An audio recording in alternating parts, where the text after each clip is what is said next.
नहीं है, चलो नहीं।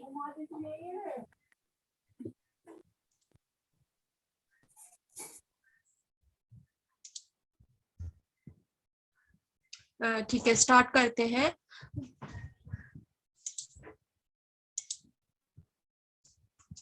अच्छा, आप सबसे पहले मैं क्वेश्चंस पूछूंगी, आपको आंसर देना है जल्दी जल्दी से माइक ओपन करके, ठीक है। तो हम किसके बारे में पढ़ रहे थे अब तक स्टोरी में?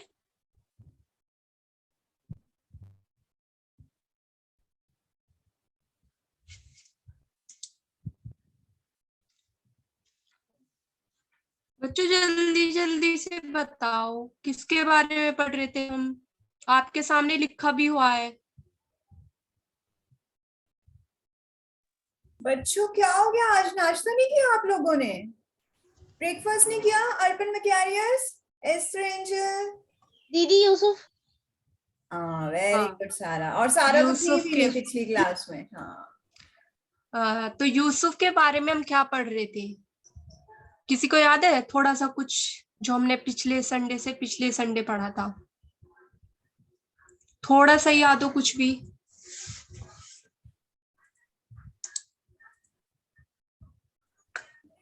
कि वहां पर क्या स्टार्ट हो गया था मिस्र में? अकाल, है ना? याद आया कुछ? तो आज हम पढ़ेंगे जब वो वहां पर अकाल स्टार्ट हो गया था। अकाल का मतलब है चारों तरफ सूखा ही सूखा, ना कोई फसल हो रही थी, ना कोई अनाज, ना कोई गेहूं, कुछ भी नहीं था। बस सिर्फ सूखा ही सूखा था, ना बारिश थी, ना पानी था, कुछ भी नहीं था। तो आज हम पढ़ेंगे जब पूरी पृथ्वी पर अकाल हो गया था, तो यूसुफ के जो भाई थे वो मिस्र में आते हैं। और मिस्र में कौन रहता था? कौन रहता था मिस्र में? यूसुफ। हाँ, यूसुफ, मिस्र में यूसुफ रहता था। तो हमने पिछले संडे पढ़ा था कि जो सुकाल के 7 वर्ष हुए, जैसा परमेश्वर ने फिरौन को दिखाया था। सुकाल का मतलब जो अच्छे वर्ष हुए, जब भर भर के अनाज हुआ, भर भर के गेहूं हुआ। तो सुकाल के 7 वर्षों में परमेश्वर ने यूसुफ को बुद्धि दी, और यूसुफ ने जो अन्न था वो इकट्ठा कर लिया, सब जो भी था एक, स्टोर रूम में इकट्ठा कर लिया, ताकि जब अकाल पड़े तो कोई प्रॉब्लम ना हो। जैसा परमेश्वर ने उससे कहा था कि जब अकाल पड़ेगा तो लोगों की इस तरह से हेल्प करना, तो उसने परमेश्वर के वचन के अनुसार किया और उन्हें इकट्ठा किया। फिर क्या हुआ? अकाल में आने से 1 साल पहले यूसुफ की शादी हो गई थी, और यूसुफ के 2 बेटे हुए थे, मनशशे और एप्रेम। ठीक है, और फिर क्या? अकाल स्टार्ट होता है। अब 7 वर्ष तो सुकाल के खत्म हो गए, अब अकाल के 7 वर्ष स्टार्ट होते हैं। तो अकाल स्टार्ट हुआ। जब अकाल स्टार्ट हुआ, चारों खाना नहीं था। तो जो फिरौन की प्रजा थी, जो वहां के लोग थे, मिस्र के लोग, वो भूखे मरने लगे, क्योंकि उनके पास खाने को नहीं कुछ भी। ध्यान से सुनना, ठीक है? मैं क्वेश्चन पूछूंगी फिर। तो वे फिरौन राजा के सामने आकर बोलने लगे कि हमको खाना चाहिए, हमारे पास खाने के लिए नहीं है। तो फिरौन राजा क्या बोलता है? फिरौन राजा बोलता है कि तुम यूसुफ के पास जाओ। क्योंकि क्यों जाने के लिए बोल रहा था वो यूसुफ के पास? किसी को पता है आंसर?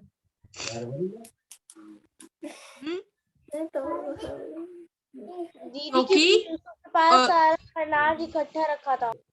हाँ, और उस देश का अधिकारी किसको बना दिया था फिरौन ने? यूसुफ को। हाँ, तो इसलिए उसने कहा, फिरौन ने, कि तुम यूसुफ के पास जाओ और जो कुछ वो तुमसे कहता है वही करो। फिर जब अकाल हुआ, जब सारी पृथ्वी के लोग मिस्र में अनाज लेने के लिए आने लगे यूसुफ के पास, ठीक है? तो और आज की स्टोरी अभी हम यहाँ से स्टार्ट करेंगे कि मिस्र के लोग, सब लोग, और भी पृथ्वी के बाहर से लोग यूसुफ के पास अनाज लेने के लिए आने लगते हैं। अब कनान देश कहाँ से आ गया? कनान देश में कौन रहता था? किसी को याद है कौन रहता था कनान देश में? हम्म, याद है किसी को? कनान देश में कौन रहता था? यूसुफ का पिता याकूब और उसके भाई। यूसुफ का जन्म कनान में ही तो हुआ था। याद आया? है ना। तो याकूब जो था, ये जो यूसुफ का पिता था याकूब, वहां पर रहता था, और वहां पर भी बहुत अकाल था, जहाँ उसके और भाई रहते थे। 11 भाई जो रहते थे वो वहीं रहते थे। तो जब वहां पर अकाल था, वहां पर भी लोग भूखे मर रहे थे, तो याकूब के पास, उनकी फैमिली के पास भी कुछ नहीं बचा खाने के लिए। तो याकूब ने कहीं से सुना, क्योंकि देखो ये लोग जा रहे हैं, ये सब भी यहाँ पर दिख रहा है ना, अनाज लेने के लिए जा रहे हैं यहाँ पर। तो याकूब ने सुना, ये याकूब है, कि मिस्र में अनाज है, और कहीं पर तो सब कुछ सूखा सूखा है, अकाल पड़ रहा है। तो उसने सुना कि मिस्र में अनाज है। तो वो अपने बेटों के पास जाता है। अब बेटे देखो यहाँ पर ये एक दूसरे का मुंह देख रहे हैं, एक दूसरे का सैड से होकर मुंह देख रहे हैं कि हम कैसे इस प्रॉब्लम का सॉल्यूशन निकालें। हमारे पास तो वीडियो ऑन कर लो बेटा पहले, सब ब्लैंक ब्लैंक स्क्रीन आ रही है सबकी, बस आज क्या हो रहा है। निशा निशा दीदी का वीडियो ऑफ है क्योंकि उनका इंटरनेट कनेक्शन वीक है ना। जब वो स्क्रीन शेयरिंग बंद कर देंगी तो वो अपना वीडियो ऑन कर लेंगी, लेकिन आप लोग सभी प्लीज अपना वीडियो ऑन कीजिए। अर्पण मैकेरियस, प्लीज ठीक है। On your video. हाँ हाँ तो फिर वे सैड सैड से ऐसे हाथ पे हाथ रख के खड़े हैं, देखो ये खड़ा, और एक दूसरे का मुंह देख रहे हैं कि हम कैसे इस प्रॉब्लम का सॉल्यूशन निकाले। अकाल है, कहीं भी कुछ बारिश नहीं हो रही, और खाने के लिए भी कुछ नहीं है। लेकिन यूसुफ, वो याकूब उनसे बोलता है कि तुम क्यों ऐसे हाथ हाथ पे हाथ धर के खड़े हो, क्यों एक दूसरे का मुंह देख रहे हो। मैंने सुना है कि मिस्र में अनाज है, इसलिए तुम लोग वहां जाकर वहां से अनाज मोल ले आओ, जिससे हम मरे ना, क्योंकि भूखे तो मर जाएंगे, जिससे हम मरे ना और जीवित रहे। यूसुफ उनको इस प्रॉब्लम का सॉल्यूशन बताता है। फिर याकूब उनको अपने 11 बेटों को उस प्रॉब्लम का, कि वे भूखे मरे थे, वहां पर कुछ भी नहीं था उनके पास खाने के लिए, कि तुम मिस्र में जाओ और वहां से अनाज मोल लेकर आओ। तो याकूब जो था वो अपने 10 बेटों को, एक बेटे को जो बिन्यामीन था, बिन्यामीन कौन था, यूसुफ का भाई, है ना, जो याकूब की पत्नी थी, प्रिय पत्नी राहेल, जो सबसे प्रिय पत्नी थी, उसके 2 बेटे थे, यूसुफ और बिन्यामीन। तो वो यूसुफ और बिन्यामीन से मतलब प्यार तो सबसे करता था, लेकिन उन दोनों से थोड़ा ज्यादा करता था। तो यूसुफ तो अब याकूब को छोड़ के चला गया था, क्योंकि उसके भाइयों ने उसे बेच दिया था, है ना। यस और नो में तो आंसर दे दो। हाँ, तो अब वो सोच रहा था कि कभी ये बिन्यामीन भी मुझसे दूर ना हो जाए। हाँ, बिन्यामीन भी मुझसे दूर ना हो जाए, जैसे यूसुफ मुझसे दूर हो गया। तो याकूब इस डर की वजह से बिन्यामीन को तो अपने पास रख लेता है, और जो 10 बेटे थे अब उसके, याकूब के, यूसुफ के जो 10 भाई थे, वो उनको भेजता है मिस्र में अनाज लेने के लिए। पर उनको नहीं पता था कि वहां का मिस्र का अधिकारी कौन है, यूसुफ है। ठीक है। तो यूसुफ तो मिस्र देश का अधिकारी था, वो जो भी वहां लोग आते थे अनाज लेने के लिए, उन सब का कौन था, वो ऑफिसर था, सब उसके कंट्रोल में था। और जब फिर यूसुफ के भाई वहां पर आए, तो वो उसके सामने क्या करते हैं, जैसे यूसुफ तो क्या बन गया था, क्या बन गया था अब यूसुफ, बताओ, क्या बन गया था अब यूसुफ, अधिकारी वहां का। तो अब ये तो फिर जब कोई भी किसी बड़े राजा के या बड़े अधिकारी के सामने आता है, तो उसको दंडवत करते हैं, जैसे ये कर रहे हैं यहाँ पे देखो। तो उन्होंने, और अब तो इनके पास, अब तो ये और करते, क्योंकि इनके ये क्या लेने आए थे, अनाज मोल लेने के लिए आए थे दूसरे देश में, अपने देश से दूसरे देश में। तो इन्होंने मुंह के बल गिरकर यूसुफ को दंडवत किया। क्या ये जानते थे कि जिसको ये दंडवत कर रहे हैं वो भाई है? नहीं जानते थे। ये नहीं जानते थे कि जिसको वे दंडवत कर रहे हैं वो उनका भाई है, नहीं तो वे बोलते भाई भाई, है ना। लेकिन उन्होंने क्या किया, आते ही जब वे उसके सामने आए, जब वे मिस्र में आए, तो मुंह के बल गिरकर सारों ने उसको क्या किया, दंडवत किया। लेकिन यूसुफ अपने भाइयों को पहचान लेता है। यूसुफ ने पहचान लिया कि ये तो मेरे भाई है, लेकिन वो उनको नहीं बताता। यूसुफ के भाई उनको नहीं पहचानते, लेकिन यूसुफ ने अपने भाइयों को पहचान लिया। लेकिन फिर भी यूसुफ चुप रहता है, वो उनको नहीं बताता कि मैं तुम्हारा भाई हूँ जिसको तुमने बेचा था, उसको नहीं पता उन्हें। वो चुप रहा। क्यों चुप? वो उनसे पूछता है कि तुम कहाँ से आते हो। उसने इग्नोर किया और कहा कि तुम कहाँ से आते हो। फिर वे बोलते हैं, जो यूसुफ के भाई हैं, कि हम तो कनान देश से अनाज मोल लेने के लिए आए हैं, अनाज लेने के लिए आए हैं। फिर यूसुफ उन सपनों को याद करता है जो उसने पहले देखे थे उनके बारे में, जब हमने पिछली कहानी में पढ़े थे। फिर यूसुफ क्या कहता है, वो उनसे बहुत कठोरता के साथ, प्यार से नहीं बोलता, वो उनसे कठोरता के साथ बोलता है कि तुम भेदिए हो। जो भेदिए का मतलब होता है जो एक देश से दूसरे देश की जानकारी, उसके देश के बारे में क्या हो रहा है और वहां के लोग कैसे जी रहे हैं, वहां का राजा कैसा है, कुछ मतलब बुरा जानने के लिए आते हैं, उनको भेदिए कहते हैं। तो वो यूसुफ उनसे बोलता है कि तुम यहाँ पर छुप कर आए हो, झूठे बनकर आए हो, भेदिए बनकर आए हो, पता लगाने के लिए कि यहाँ पर क्या चल रहा है, कि तुम तो भेदिए हो और तुम इस देश की दुर्दशा को, हालत को देखने के लिए आए हो। अब यूसुफ तो यह जानता था कि उसके भाई भेदिए नहीं है, वो जानता था कि वे उसके क्या है, भाई हैं, लेकिन फिर भी वो उनको भेदिए बोल रहा था। अब ये आप बताओगे कि वो उनको उनके साथ क्यों ऐसे व्यवहार कर रहा था? उसने क्यों नहीं बताया कि मैं तुम्हारा भाई हूं? जल्दी से बता दो, जो भी माइंड में आ रहा है, बिना डरे रिलैक्स होके बता दो, क्यों वो उनको ऐसे बोल रहा था?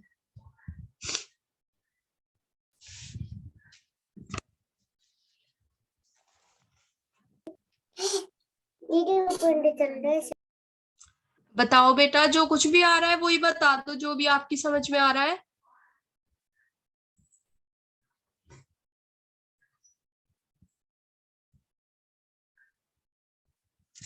चलो कोई नहीं, मैं बता रही हूँ।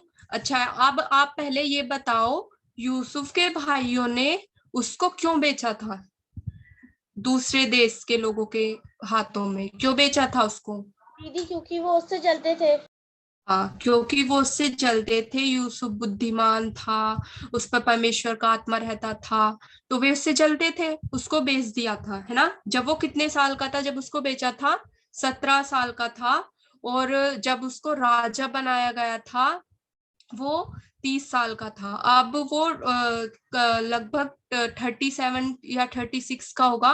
तो वे 20 ईयर्स बाद उससे मिल रहे थे, अपने भाई, उसके भाई जो थे वे यूसुफ से 20 साल बाद मिल रहे थे। तो वो तो उनको, वे उसको, यूसुफ को नहीं पहचान पा रहे थे, क्योंकि पहले यूसुफ सीधा सा और मतलब इतना ज्यादा वो नहीं था। अब क्या बन गया था? वो अधिकारी, सोने की चैन पहनता था गले में और अच्छे अच्छे कपड़े मलमल के, है ना? तो इसलिए तो वो तो पहचान नहीं पा रहे थे, लेकिन यूसुफ उनको पहचान लेता है। लेकिन फिर भी वो नहीं बताता, वो उनको भेदिए बोलता है। क्यों?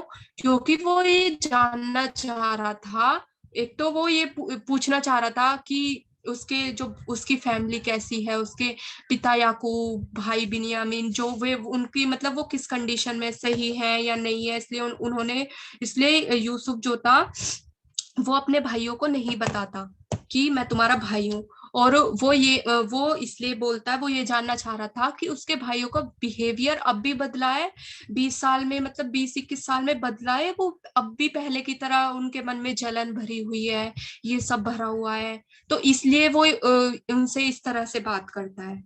अब बताओ, क्या क्यों कर रहा था वो? क्यों बोल रहा था उनको भेदिए? क्यों उनसे मतलब कठोरता से बात कर रहा था वो? अभी बताया मैंने।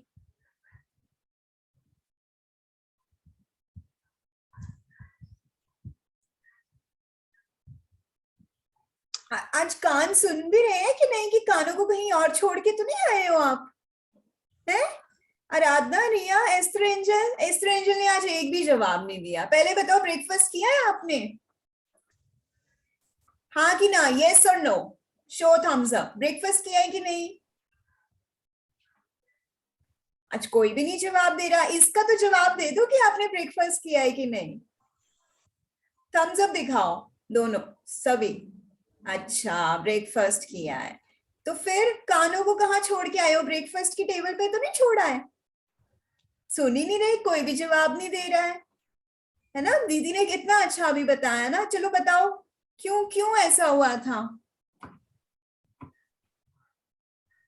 चलो मैं फिर से बता रही हूँ और फिर से पूछूंगी, मैं ये बात याद रखना, तो ध्यान से सुनना। हाँ यूसुफ जो था वो अपने भाइयों को पहचान गया था। अब आप ही बताओ, आपके सामने कोई 20 साल बाद आकर, आपका कोई पुराना दोस्त आकर खड़ा हो जाएगा, आप उसको पहचान लोगे? नहीं पहचान पाओगे। और यूसुफ तो और बड़ा अधिकारी बन गया था, पहले तो वो एक सिंपल सा लड़का था, है ना। तो वो, उसके भाई तो पहचान नहीं पाए, लेकिन यूसुफ अपने भाइयों को पहचान जाता है। लेकिन वो चुप रहता है, वो उनको नहीं बताता कि मैं तुम्हारा भाई ही हूँ। क्योंकि यूसुफ के भाई जो थे, जब उसको बेचा था, तो क्यों बेचा था? क्योंकि उनके मन में जलन थी। वो जलन रखते थे यूसुफ के प्रति कि याकूब जो था वो यूसुफ से ज्यादा प्यार करता था, यूसुफ ज्यादा बुद्धिमान था, उसका परमेश्वर का आत्मा रहता था। तो वो ये जानना चाह रहा था कि अब भी इन 20 सालों में कुछ बदला है या नहीं। यूसुफ के जो कि मेरे भाई अब भी बदले हैं, या अब भी उनके मन में ऐसी एक दूसरे के लिए जलन है ना। तो इसलिए वो उनको सच नहीं बताता, वो उनसे कठोरता से बात करता है कि तुम भेदी हो, तुम दूसरे देश से ये पता लगाने के लिए आई हो कि इस देश के क्या हालत है, लोग कैसे जी रहे हैं। ठीक है, अब बताओ जल्दी से। दीदी यूसुफ उनसे कठोरता से इसलिए उन्हें भेदी है, इसलिए कह रहा था क्योंकि वो देखना चाहता था कि इन 20 सालों में वो उनके भाई बदले हैं या उनके मन में अभी भी जलन है। हाँ, कि वो अभी उसी टाइप के हैं जो एक दूसरे के लिए, अपने भाई के लिए जलन रखते थे वो। तो वे बोलते हैं यूसुफ के भाई, वो तो पहचान नहीं पाते, वो तो उसको वहां का अधिकारी समझते हैं कि नहीं नहीं, हे प्रभु तेरे दास तो भोजन लेने के लिए आए हैं। अब वो क्या बोल रहे हैं देखो, वो नहीं पहचान पा रहे, वो बोलते हैं हे प्रभु तेरे दास। वो दास बोल रहे हैं अपने आप को, है ना। वो यहाँ पर अपना कोई एटीट्यूड नहीं दिखा रहे, वो क्या बोलते हैं, हे प्रभु तेरे दास भोजन लेने के लिए आए हैं। ठीक है।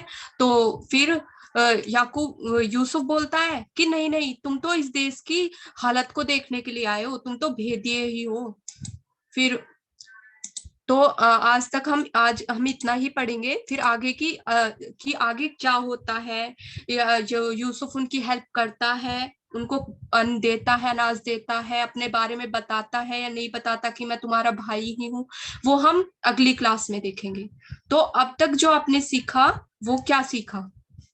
सबसे पहले हमने सीखा कि हमें हर परेशानी को प्रभु के पास लाना चाहिए और उसका सॉल्यूशन ढूंढना चाहिए। अब देखो, जैसे जब यूसुफ के जो भाई थे, जब वहां पर अकाल था, वे एक दूसरे का मुंह देख रहे थे, लेकिन याकूब ने उन्हें सॉल्यूशन बताया कि तुम मिस्र से जाकर, तुम यहाँ पर खड़े होकर एक दूसरे का मुंह मत देखो, तुम मिस्र से जाकर अनाज मोल लेकर आओ, है ना। तो उसी तरह अगर हमारे लाइफ में कोई परेशानी है, बहुत हार्ड एग्जाम है, बहुत हार्ड क्लास है, हमारी कुछ समझ में नहीं आ रहा, और भी बहुत सारी प्रॉब्लम होती है, फैमिली प्रॉब्लम होती है, कुछ भी जो भी प्रॉब्लम है, हमें सिर्फ प्रभु के पास लाना है, प्रार्थना करके घुटनों पर आकर परमेश्वर से प्रार्थना करनी है बिना किसी टेंशन के, और परमेश्वर उसका सॉल्यूशन हमें बताते हैं। ठीक है। दूसरा हम देखते हैं कि मैं पूछूंगी कि क्या सीखा, तो ध्यान से सुनना। परमेश्वर का वचन, परमेश्वर का प्रोमिस हमेशा पूरा होता है। परमेश्वर ने कहा था फिरौन के सपने में आकर कि 7 साल अच्छे ईयर होंगे और 7 साल बुरे ईयर होंगे, 7 साल अकाल पड़ेगा और 7 साल सुकाल होगा। तो परमेश्वर का वादा पूरा हुआ या नहीं? वीडियो ऑन करके, आराधना रिया वीडियो हुआ। ऑन करके। हाँ, परमेश्वर का वचन पूरा हुआ, 7 साल सुकाल, बहुत अच्छा बहुत सारा अनाज आया, और अब अकाल स्टार्ट हो गया जैसा परमेश्वर ने कहा था।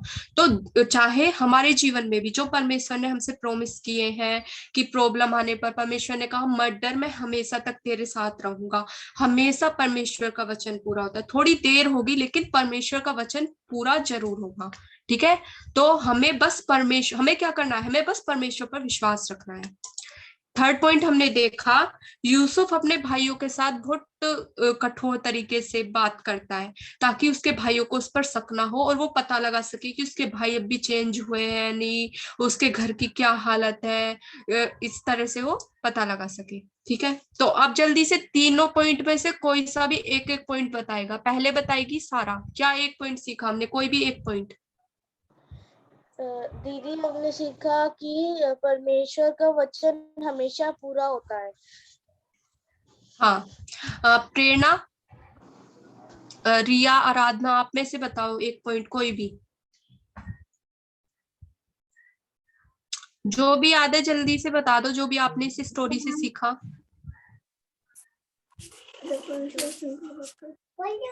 परमेश्वर का वचन पूरा होता है। हाँ, आप बताओ।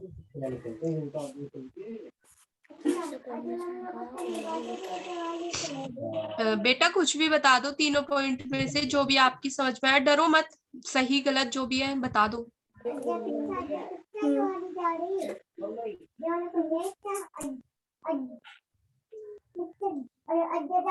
कि हमें हर परेशानी में किसके पास आना चाहिए, किसके पास आना चाहिए?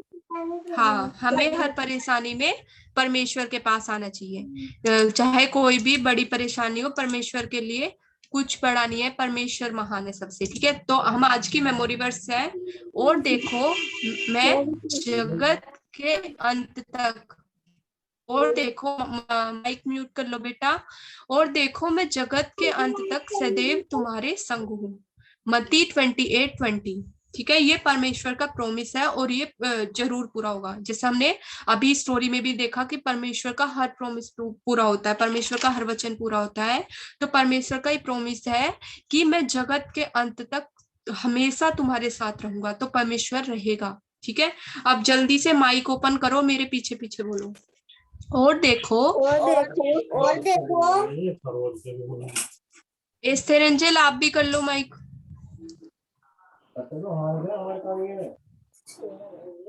मैं जगत के अंत तक मैं जगत के अंत तक सदैव तुम्हारे संग हूँ। सदैव तुम्हारे संग हूँ। हाँ मत्ती 28:20। मत्ती 28:20। बेटा दीदी दीदी दीदी वाला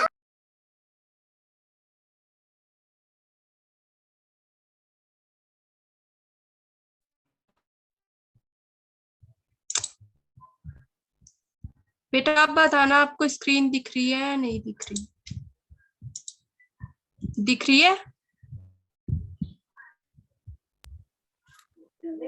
नो दीदी दिख नहीं रही है। नहीं दिख रही? नहीं 1 मिनट रुक।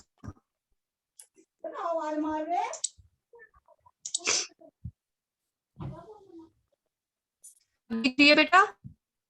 नहीं नहीं दिख रही है।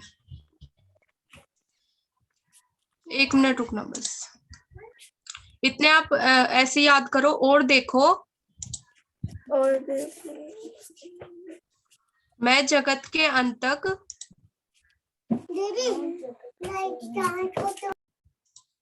सदैव तुम्हारे साथ हूँ। अब दिख रही है बेटा? नहीं दीदी।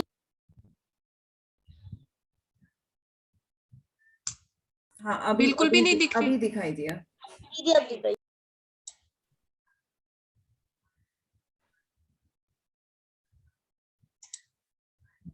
अच्छा, और देखो मैं जगत के अंत तक सदैव तुम्हारे संग हूँ। मैं मत्ती 28:20। ठीक है, नेक्स्ट संडे याद करके आना, ध्यान से करके आओगे या नहीं, या बस आज की तरह? बोलो जल्दी, यस और नो? यस हाँ दीदी। ठीक है, चलो वर्कशीट है आज की। कितने वर्ष के बाद अकाल आया था?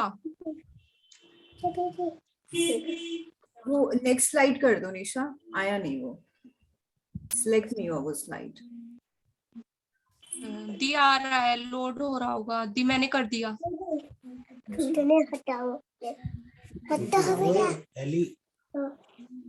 दी अभी आ गया?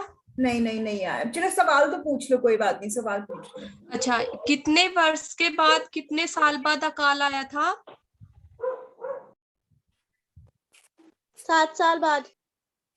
हाँ, क्या मिस्र में अनाज था जब अकाल आया था? एस्ट्रो एंजल बोलेंगे, एस्ट्रो एंजल। हाँ दीदी यस कि no? Yusuf Yes. Yes. Yes. Yes. Yusuf के कितने भाई आए थे मिस्र में अनाज लेने के लिए? 10. हाँ, और एक वहीं पर रह गया था बिन्यामीन, और 12वां कौन था? खुद यूसुफ। ठीक है, 12 बेटे थे ना याकूब के, याद है ना?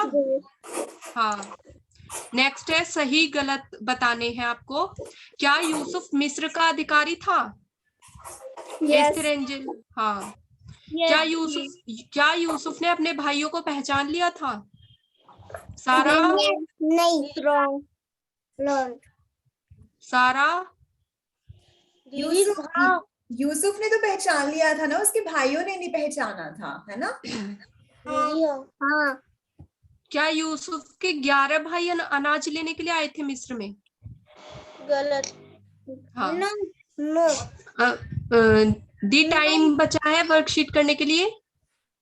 5 मिनट दे सकते हैं, लेकिन ये है ये स्लाइड में दिख नहीं रही है वो दी मैं फिर से हाँ, शेयर कर। फिर से अनस्क्रीन, हाँ अनशेयर करके दोबारा कर दो।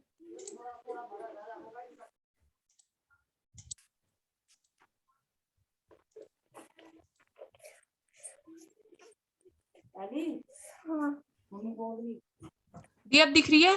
हाँ हाँ हाँ। Yes. कर लो बेटा जल्दी से वर्कशीट। अपनी कॉपी निकालो बच्चों, और आज की डेट लिखो, टीचर का नाम लिखो, निशा दीदी, और जो लिख सकते हैं बच्चे वो लिख लीजिए। 5 मिनट है अभी, फिर उसके बाद खाने मतलब खत्म करेंगे, प्रार्थना करने के बाद।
ताला वाला लगा था वो चले गए ऊपर भी, फिर बुलाओ।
बेटा हो गया ये वाला, नेक्स्ट करूं?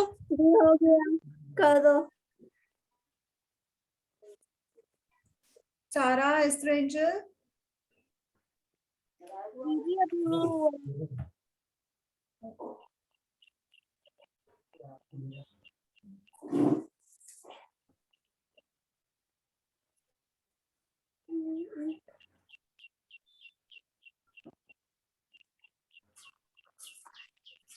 हवा चाहिए उसके दीदी हो वो रखा था एस्ट्रेंजल आपका कितना बच रहा है? दीदी लास्ट। कर लो जल्दी से।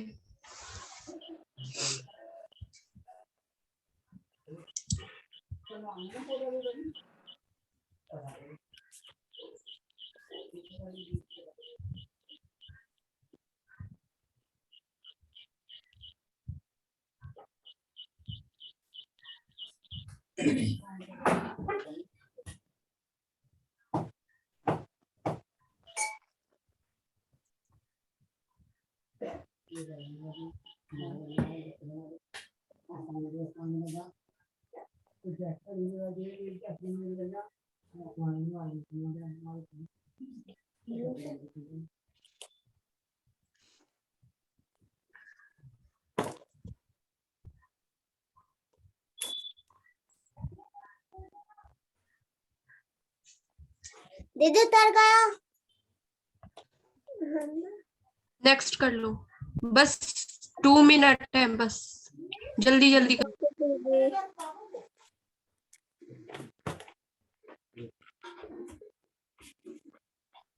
सही गलत मतलब सही गलत लिख रही है।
क्या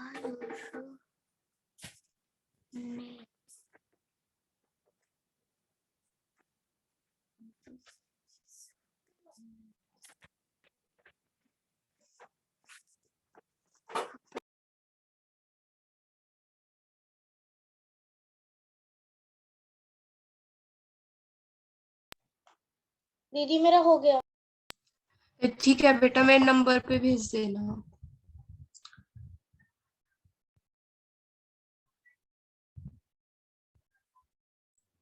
एस्ट्रेंजर बेटा कितना रह गया आपका? आराधना का, रिया का?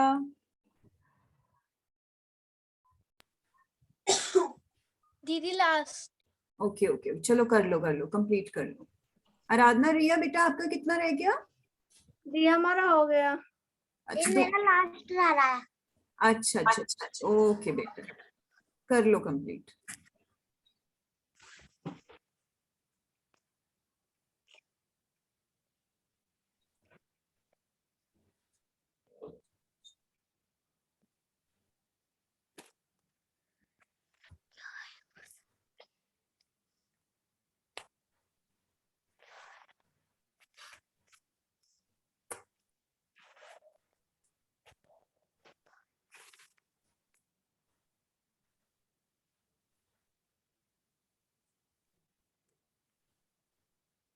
Patience.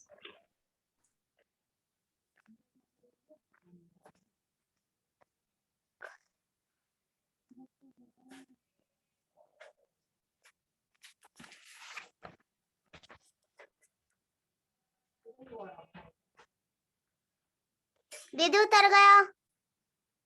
ठीक है बेटा, आप मेरे नंबर पे भेज देना। ठीक है, प्रार्थना करेंगे लास्ट छोटी सी, फिर भी प्रार्थना करेंगे।